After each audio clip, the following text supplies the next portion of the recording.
Vikings, the greatest warriors ever known, feared and admired across the realm.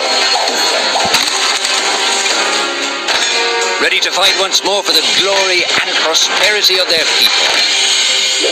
This particular village was home to two young Vikings, Vasker and Oddmar, destined for greatness by decree of the gods themselves. Unfortunately, the gods did not tell them of this plan. Just as he had countless times before, Oddmar farewelled his parents. They always returned to him.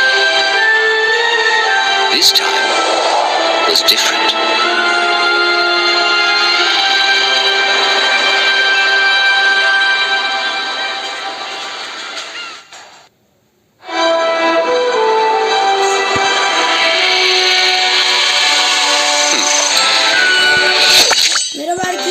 Years passed, and the Viking warriors continued on their pillaging voyages and grew ever richer.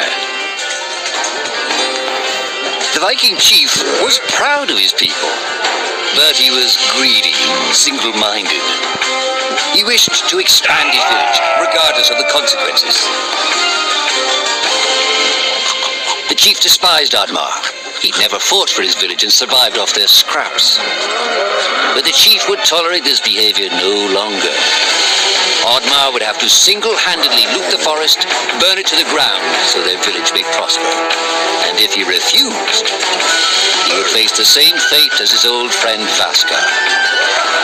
After being ridiculed by his village, Oddmar ran home to his hut.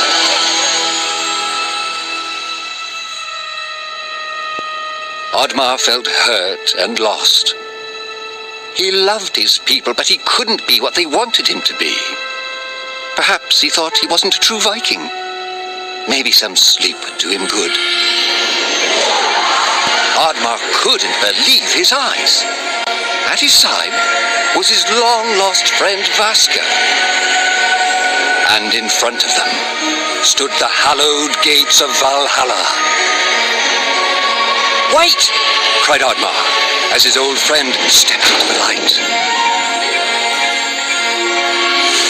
In front of Oddmar appeared a strange apparition, a forest fairy. She condemned Oddmar's selfish ways and his squandered potential. He had let down those closest to him. He did not deserve a place in Valhalla. But she offered him a deal, a great power. If used correctly, perhaps he could earn his place in Valhalla, but at a price. Oddmar woke up with excitement. What a strange dream. It felt so real. And how did this pouch get here? Was this what he saw in his dream? He looked inside the bag. A mushroom?